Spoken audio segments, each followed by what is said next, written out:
Welcome to Build. I'm your host, Ricky Camilleri. What do a closeted mortician, a vigilante serial killer, a psychotic computer programmer, and a Scientologist news anchor have in common, other than being some of my many side hustles? Those are just some of the characters our next guest, Michael C. Hall, has played, and now he can add a man on the hunt for his missing daughter to the list with his new Netflix show, Safe. Let's take a look. This is a gated community. You can see who comes in and who goes out. See you later. Not too late. Okay. It's safe. Hi, this is Jenny. Leave a message after the beep. Jenny, it's Dad. Again. Where are you? This man wants to know if you've seen his daughter. Jenny's missing. This is the last place she was seen. Someone must know something. What are you insinuating? 16-year-old Jenny Delaney. She's been reported missing. There's a problem. 9 out of 10 disappearances are connected to somebody known. I'm gonna talk to him. I'll come with you. Like being back in the army. Yeah, just like it. It doesn't add up. I know you got your suspicions, but just remember where you are. One thing you learn in my job, no one knows anyone. Not really. Everybody, please welcome Michael C. Hall. Sir, Hello. thanks so much for being here. Sure thing. Let's talk about Safe. I love this show. I told you backstage, I'm about 2.5 episodes in. I can't stop watching it. It's far more twisty and I think cliffhanger-y, Yep. for lack of having no word to describe that better, than I expected it to be. What was it like when you got the pilot, when you got the first script, or how was it pitched to you? It wasn't really pitched. I was just sent the script. And yeah, I was really, I would say 3 times over the course of reading the pilot script or the first episode script, my jaw literally dropped. I mean, it was that genuinely surprising. And I like that it seemed to be fusing the thriller element with a family drama element and a character study element, and that yeah, the tonally it's very, very serious. Obviously, his daughter has gone missing, but it's also very light at times and even absurdly comic at times. Well, there's without giving anything away, there's one family in it that is particularly absurd and hilarious, but at the same time fairly grim. Yeah, grim and I guess there's an absurdity to the situation they find themselves in, but there's something arguably plausible about the way they're behaving. It's just also ridiculous. In a lot of ways, you're playing kind of the straight man to a lot of other people's eccentricities surrounding you. What is that like? I mean, that's not something that I guess you could say Dexter was kind of that, but not really. Dexter was the wild one.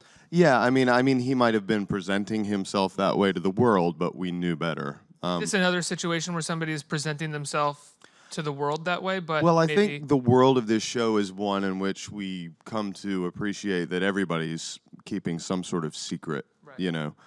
How intense that secret is varies from character to character. But yeah, I actually relish the chance to play a character who was a regular guy around whom and to whom crazy things were happening, but within whom pretty humdrum things were happening. Well, I think of regular guys, or you playing regular guys, I think of something like Cold in July. That's sort of like another kind of regular guy that crazy things are happening to. Yeah. Is that something that you're more or less drawn to as an actor? I don't know if that's really like a litmus test. I think I'm just drawn to material that engages me and feeling like I'm, to some degree, an important piece of the fabric of the story that seems worth telling. I mean, beyond that, I don't really have any. Sort of like from criteria. the gut, like, oh, I would watch this, so therefore I'll do it. Yeah, or I'm engaged. Like I see it. You know, like sometimes you read things and you actually envision it. It becomes much more than just words on the page. And yeah. That kind of makes it clear how a director or a showrunner is going to execute it as well, because you don't really, it's a real, not danger, but it's, I imagine, pretty fearful going into a project, which I'm sure you've done, a lot of actors have done, and you're not exactly sure how it's going to look or the way it's going to come out, and you're putting all your trust into someone who maybe hasn't laid it out very clearly for you beforehand. Yeah, I think the best situation for an actor is when they trust not only a director, but a DP, a director of photography. They trust that things are being, that the world they're experiencing as they simulate it is what's being captured, you know? I mean, I've been a part of projects where the movie I thought we were making didn't wind up on the screen, you know? Like, wait, this isn't what we were doing. What is this, you know?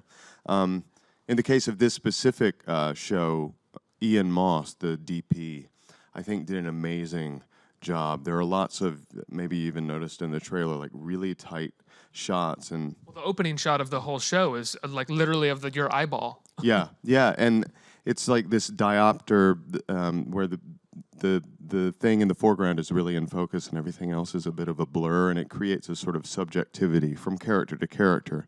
So you get inside the heads of all these people. Is that something that you've noticed after having done television for so many years now, that the DP is really often just as important as the director on the set, especially because the DP usually goes into is doing every episode, right? Where the director can be a different director per episode. Yeah, I think the director of photography, especially on a TV show where different people are coming in and out, directors and otherwise, they're as charged as anyone with maintaining a sense of sort of cohesiveness aesthetically. Yeah. I imagine the DP is someone you can look at on the set of a TV show if there's a different director on, and you can kind of be like, are we doing the right thing here? And Yeah. the DP can be like, we're okay, don't worry. I talked yeah. to him, we're fine. Yeah, and I mean, there was a day that our DP Ian wasn't able to be on set, and things were going really slowly that day. And Mark Warren, who I was on the show with, we were wondering, like, what's the problem? We were like, oh, the real director isn't here. You know, the person who's actually the engine of how everything moves and how all decisions get made. The person who goes, no, I don't think it would go like that. I think it goes like Yeah. this in this scene. Yeah. But thanks, nice try. Yeah. And I guess it varies from director to director and DP to DP, but in this case, I think Ian was really essential to creating a look that felt organic and wasn't like announcing itself, but it also, you know, I think the show has a visual language and feel that's unique. Now, you're doing an accent in this show, but you're not doing a kind of a broad British accent. It feels very specific to where this show kind of takes place in the UK. Am I right in noticing that? Or? Well, actually, we shot the show in Manchester in the north of England. Yes, which has a very different kind of accent. Yeah, and we were all discouraged from sounding northern.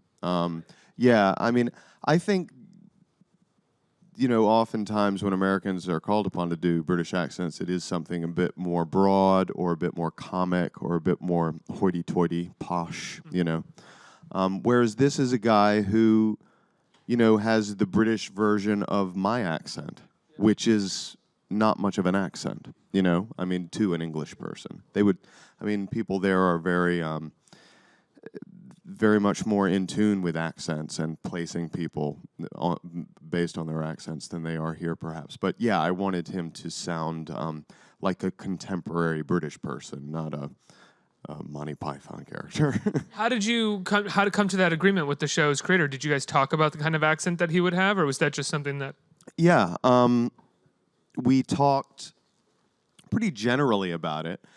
Certainly didn't want it to be too...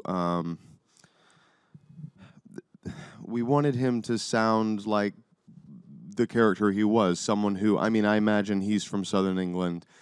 He's well-educated, so he probably developed some sort of kind of RP, received pronunciation kind of feel to his accent, but it's like a county's accent, they call it. But not really. I had done an episode of The Crown, and there's a guy who I worked with on the JFK thing, which is his own thing, and he's the dialect guy on The Crown. His name is William Conacher, and I contacted him and worked with him a little bit, just making sure that I sounded like a real person, but that the accent was consistent, that the different sounds I was making would plausibly be coming from the same mouth, you know. When you're doing JFK and you're doing the accent for JFK, I imagine for an actor, you're doing it and you're like, okay, I should tone it down a little bit. Maybe that's too far, and all someone has to do is play you JFK. And be like, no, you're not. Go. Like, it's really far. That's the thing. I mean, if you really honor the way he actually talked, it can sound lampoonish. Yeah, I think people would be pulled out of the. Yeah, so you have to, but at the same time, you can't deny. I mean, he's so recognizable and associated with that specific accent that's beyond an accent like a Massachusetts accent or a Brahmin. It's like a Kennedy accent. I mean, they had a way of speaking, or still do, I suppose. That's unique to the family almost. But yeah, you're walking a tightrope between sounding like Mayor Quimby and not having an accent. So. What was it like getting the chance to play Kennedy? What, did they come to you and ask you to do that? Yeah, well, I was in London. I had just finished doing a production of Lazarus, a musical there, and David Bowie musical. The David Bowie musical. Yeah, and I knew that SAFE was on the horizon, so I sort of planned to hang around in the UK, and this came up, and it was kind of a sketch, really, not a sketch comedy sketch, but just a short little visit to the world of The Crown. But I mean, it was really fun, and there's something so grand about the scale of that production that it felt, there wasn't a lot left to the imagination in terms of the locations you're shooting in and everything. And I liked that they were presenting a Kennedy who wasn't a perfect man. It was sort of the backdoor version. I didn't mean that to sound like it might have. I was just gonna let it. Thanks. When you were doing Lazarus, forgive me for not knowing the timeline. Right. When you were doing Lazarus in London, was Bowie still a part of this, or was it after Bowie had passed away? When I did it in London, it was after he'd passed away. But when we did it in New York, we actually did it right down the road at New York Theater Workshop. He was very much a part of the conception of the piece, the rehearsal process. He was there throughout. I think the last public appearance he made was at the opening night of Lazarus here in New York. So, yeah. Now I have to ask, you've been an actor for a long time with a fair amount of success. I imagine you've met most of your heroes that are alive, but what is it like when you meet Bowie? Because it is Bowie. Yeah, it's the best of the best. It's like it's sort of quantum, like beyond.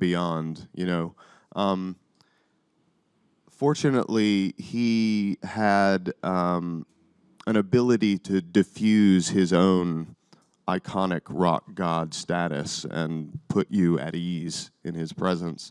But the first time I met him, I definitely had to turn off the part of my brain just to nope, it's not really him. This isn't really happening. I'm just talking, so that I could construct sentences. But yeah, I mean, it's the top of the top. I mean, he is one of the great artists of the past century, and and an incredible, and also, known to have had a otherworldly sort of presence about him. So, it was a very heady thing to meet him. Were you aware, or was the production aware while you were doing Lazarus that you were kind of presenting a version of Bowie's sort of swan song? No, we didn't. There were certainly some people involved in the production who knew that he was ill, but we didn't, for the most part, know that. I knew that we were presenting something that was very clearly very important to him and that he was very enthusiastic about, and that was, to some degree, metaphorically about him. But no, we didn't know that it would be a part of his sort of parting statement. Yeah, the last song on that album, and I'm not sure if it was in the show where he's saying, I can't give everything away. It's just like, I remember that album came out, I think the day that he died, the day after, and just hearing that shortly before. Yeah, and just being completely blown away by that. Yeah, that. Yeah, I mean, I was listening to it on a loop because I was obviously immersed in Bowie at the time, and then he died and everything was sort of newly minted and newly framed. Yeah. It made a completely different kind of sense. at Yeah, that I mean, it is, and I think it's the most sort of sublime exit from the stage that I think will ever happen. Yeah, I couldn't agree more. That's exactly what it is, and to plan it so perfectly to a degree. Back to Safe. So you're in the UK already, and you're doing Lazarus, and essentially you're planning to stay now to shoot Safe. You loved it so much. Yeah, I really love being over there. That's a part of why this happened. I sat down with a British agent with whom I had a relationship but had never worked with, and said, you know, I'm really enjoying being here, and if there are any other opportunities that might arise or be available, I'd love to consider it. And that led to a meeting with Harlan Coben, the creator of the show, and Harlan Coben, and and Nicholas Schindler, the head of Red Productions, and yeah, it just went from there. And they had already had the script ready to go, or it was like, Yeah, oh, we'll build a show. We'd love to have you. We'll build something around you. No, I mean, I don't know when my name came up as far as, you know, their thinking went, but they had obviously the pilot script, which I read, and then I think they had rougher versions of the subsequent second and third episode, and then, you know, increasingly kind of outliney versions, but they knew where they were headed, and it was only after I agreed to do the job, though, that I was let in on where it was all headed. You know, it was all sort of top secret. You know, as you said, it's very... That's how they got you. Yeah. Yeah. You weren't sure if you wanted to do this, but you did want to know. I did want want to find out, so I said, "Okay, I'll do the job. Tell me what happens." I'll give you 6 months of my life. Tell me what happened. Yeah. Do you feel like when you look back at your work, you know, looking at your IMDb, I think because you were on television for so long, there's far less movies in there than I would expect you can do. Is that because you're doing television for so long? Yeah, I think so. And, you know, while doing a television show doesn't take a full calendar year, it takes a lot of sustained and intense focus. And there were certainly places here and there where I did other things, either on film or on stage, but I did feel the need to just reacquaint myself with life without working. Imagine, especially with David Fisher and Dexter, who are both, you know, incredibly intense characters to go in every day and have to play. Yeah. I think simulating that kind of stress or that kind of heightened situation is something different than maybe you know, doing a sitcom. What were some of when you walked out of those shows and you had a break or you decided to do a movie, did you have any rules of like, I want to do something fun or I'm going to do something silly? Like I think of something like Gamer, which is a really fun character for I would imagine for you to play complete with a dance number. Yeah. I mean, that was definitely the big draw for that Really? film. Yeah, doing that. But you know, I didn't want to play any serial killers or funeral directors or any funeral directors who were serial killers. Actually, if that came up, I'd be like, you know what? I'm just gonna lean right into I'm gonna walk smack into the wave. Did you get scripts that would have you as characters like that? Not funeral directors. Okay, because that'd be so weird. But psychos, you know, for sure. But then the first job I did when Dexter ended was Cold in July, you mentioned, and in the first sequence of that movie, the character, without planning or meaning to, kill someone. But that, to me, was actually kind of nice, to play a real person who didn't mean to kill somebody and felt completely horrified by it. There were similarities in that there was a murder or a homicide, but everything else was flipped on its head. Right, So. it wasn't like a thrilling moment for him. No, it's like, and here is a real person who kills someone without needing or wanting to. But yeah, I don't have any hard and fast rules about what I don't do. Though, yeah, sometimes if I get a script and within the first page, it's clear that it's going to be all about blood and psychotic behavior, that I'm probably going to say no. Was it fun though to play a psycho? Yeah. Was it cathartic in a way? Oh yeah. I mean, I think if you are able to work as an actor, you feel like you're getting away with something. You know, it's like, wow, I can't believe I'm getting paid to do this. And then if on top of that you're simulating, you know, you're really getting away with something. But yeah, I mean, it was. You know, I wasn't killing people. Dexter was, and for Dexter, killing people was not what it would be to you and me. Right. So I tried to keep that in mind and maybe allow his killing people to be maybe a ritual to kill different things in my own life that I'd like to do away with, not actually human beings, you know, if that makes sense. No, I kind of understand it. Yeah. An actor has to have a sort of something in mind or Yeah. a personal Just thing to make it bring a about. more of a positive thing. Right, you know. Wait, what? No, like, Like quitting smoking or something like that? yeah, I am ritualistically killing my desire to smoke cigarettes in this scene. You know, I mean, that's just an example and a bogus one, but. But yeah, it was fun to pretend to kill people. I won't lie. Let's get some questions. Who has a question? Right here. Hi, our first question is going to come from an online viewer. Okay. Kim says that I had an undeniable, awesome experience to attend the film premiere of Lazarus last week in Brooklyn. Will you be doing more music? Oh, yeah, I think I will be. I'm actually exploring that possibility with some. It's weird. I feel like I'm looking into your eyes, and your eyes are. Yeah, that's fine. You ran away. Yeah. Yeah, I do hope to continue to sing, to make music in whatever capacity I might. I've been exploring making music with some friends lately, which has been a lot of fun. And What kind of music?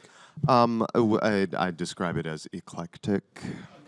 Yeah, I mean it's to box yourself in not there. straight up. Yeah, not straight up rock music. Do you rap? Sure. Oh, Yeah. so we can expect to hear some rapping. Yeah, I'm definitely gonna do a Joaquin Phoenix. No, I'm I don't know if I rap, but I definitely speak rhythmically. You know. I can do that. Yeah. Next question. Hi, Michael. Hi. So when learning a new accent, what's your process? Do you use like IPA, or is it something where you just listen to it and you're able to replicate it?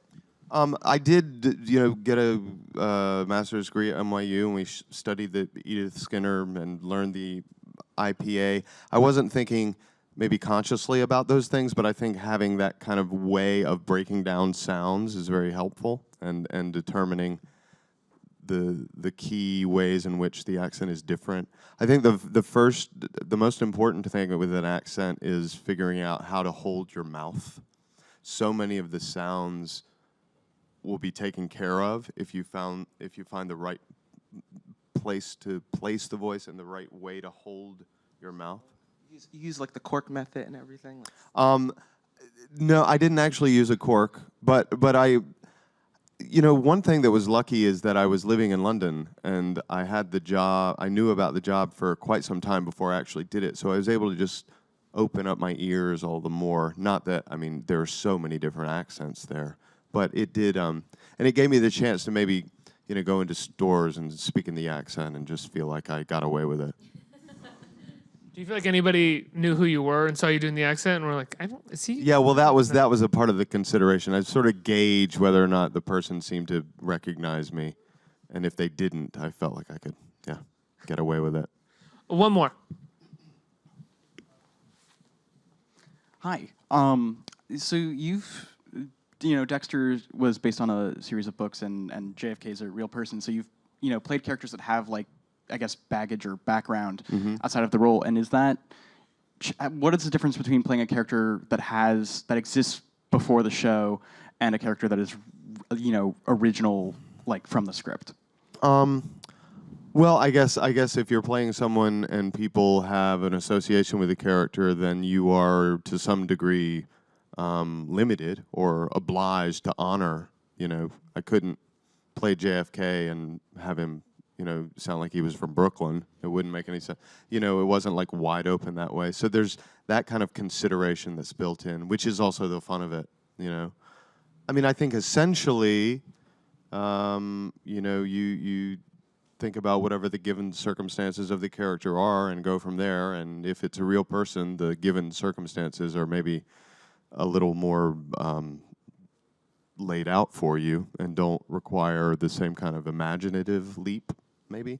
But I would say it's more different than the same, No, it's more the same than different. Who's been the toughest character you've ever played? Is there? I think Dexter was tough because you wanted to make him relatable and affable, and it was a key that the audience identify with him or at least root for him, and to do that in a way that didn't deny who he was or what he was up to walk that line was tough. But I feel like every character is uniquely challenging and equally challenging.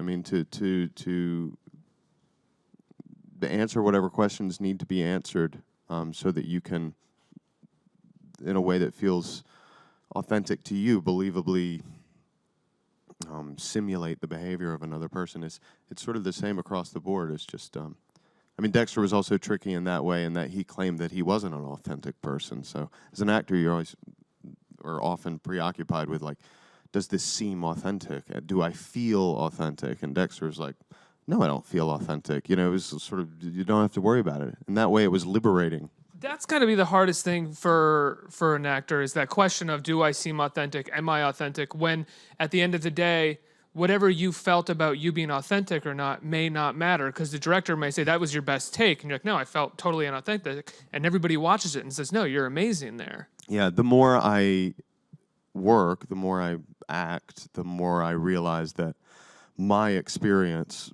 has little to nothing to do with the experience of what people are perceiving. It's an important thing to remember, both when you feel like you were fantastic and when you feel like something was terrible. Yeah, it often, I mean, you want to enjoy your work, certainly, but yeah, there's no direct correlation between your experience of yourself and the external experience of watching. Is it a process getting over something like that? Yeah, I think it's a... Is it just sort of learning as you go, or just like as time passes? Yeah, not to be too puffed up if things felt fantastic, and not to be too discouraged if your internal experience of something wasn't so great. It doesn't. I mean, that can maybe translate into something that's a lot more interesting. Well, Michael, I love the show. Congratulations. Thanks. Harlan Coben's Safe on Netflix. When does it land on Netflix? Tomorrow. The 10th of May. And binge it. It's going to be yeah, an amazing it's made binge. to be binged. Michael C. Hall, everybody. Let's hear it.